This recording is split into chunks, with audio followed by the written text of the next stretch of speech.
Hi guys, it's Patrick from Shout Out UK. Today we're interviewing Peter Tatchell, a sort of famous English LGBT activist who's locked horns with both the Labour Party and the Green Party in his time, and also quite famously attempted a citizen's arrest on President Robert Mugabe twice. So it should be an interesting interview. Thank you very much for agreeing to do this. So to begin with, you recently led a protest against Jeremy Corbyn in regards to Syria, and I just wanted to get your opinion on Corbyn. Do you think he's a good leader of the Labour Party and I suppose a good leader for the British left in general? Well, the protest wasn't against Jeremy Corbyn per se, it was against Labour's general failure to listen to the voices of Syrian democratic and civil society activists who for many, many months, even years, had been appealing for a UN no-fly zone, civilian safe havens and humanitarian aid drops. Labour ignored those calls. It did eventually say that it supported them, but didn't actually do anything to help make them happen. So, for example, Labour did not, unlike the request from Joe Cox MP, did not go to the Commons and demand a debate and vote on humanitarian aid drops to besieged cities like Aleppo. And that's what we were protesting about. And when I say we, it was Syria Solidarity UK. I was merely there to support.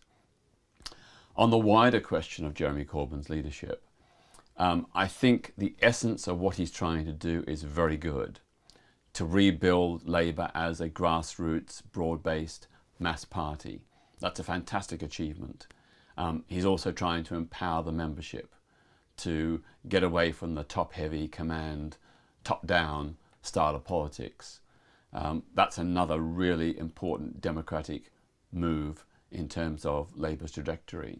More affordable housing, bringing the railways back into public ownership, better investment in the National Health Service, and so on. These are all good, positive policies. The only question I have in some areas is the international dimension, where I think Jeremy has been, at certain points, not so much now, but certain points, too soft on human rights abuses by President Putin, both within Russia, against Russian citizens, and elsewhere around the world, most notably the mass indiscriminate bombing of civilian areas in Syria, but also what Russian proxies are doing in Ukraine. So with the rise of the alt-right, as some have called it, the left, I suppose, I don't know, I don't want to say they're in a crisis, but some people on the left are saying that it's been a kind of the left's failing. They've allowed the alt-right to rise. And some people have been suggesting that this is because of the left's focus on identity politics. Do you agree? And sort of what are your thoughts on that? Well, I certainly agree that the rise of the alt-right, the rise of Brexit and Trump and the far right across much of Europe is in part a failing by the left. The failing of the left to address the issues that the far right has exploited. I do not agree that a focus on identity politics is the main cause of this rise of right-wing populism. Identity politics is very, very necessary in a society where traditionally women and minorities have been excluded from mainstream political discourse and action.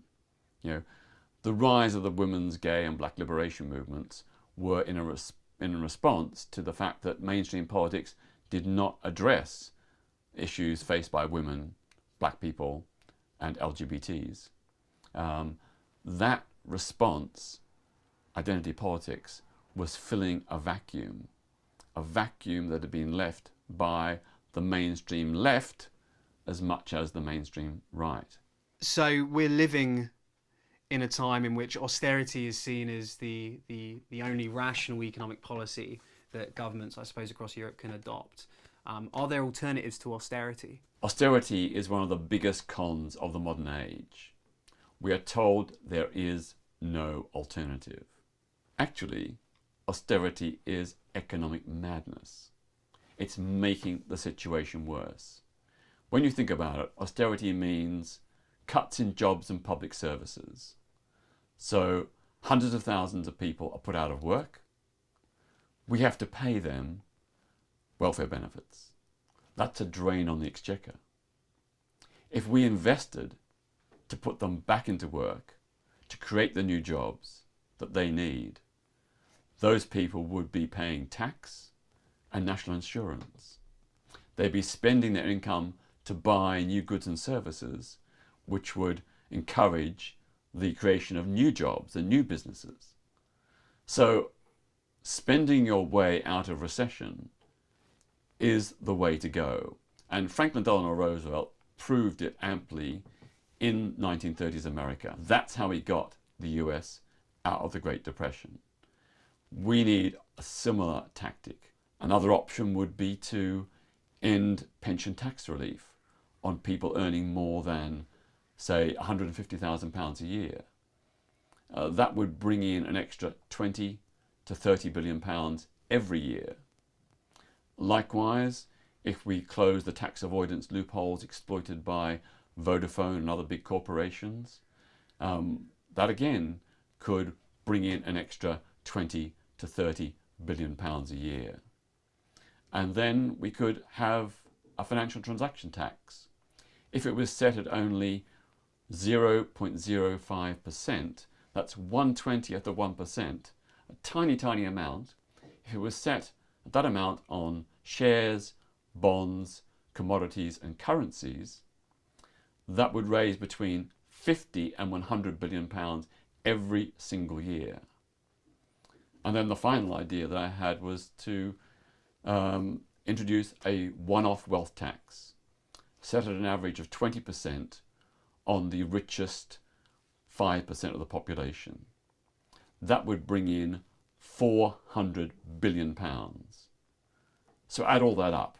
You're talking about hundreds of billions of pounds being raised as a way of avoiding the necessity for cuts in the public finances and the current austerity programme. A big thing that you're campaigning for is a fair voting system. I was hoping that you could elaborate a little bit more on that, what that would look like and why fundamentally we need an alternative to first past the post. The Chartists and the suffragettes fought for a fair voting system, but we still don't have it. At the last election, the Conservatives won the support of 24% of eligible voters and 37% of people who actually voted, but they ended up with 51% of the seats. The same thing happened when Labour was last elected in 2005. Labour won 36% of the votes cast, but ended up with 55% of the seats in the House of Commons. Something is deeply rotten with our political system that we can allow this massive underrepresentation of millions of voters. Now, when it comes to the system, obviously I want to see some kind of proportional representation where there's a closer correlation between the votes cast and the seats won.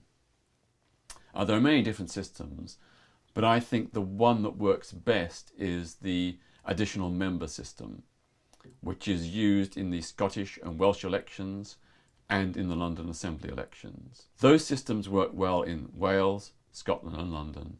I think they would work well at Westminster too. They would help correct this huge imbalance between votes cast and seats won. So thank you for watching. I hope you enjoyed it. Don't forget to subscribe, and also do please consider joining Shout Out UK for £1 a month. Keep a roof over our heads. Thank you.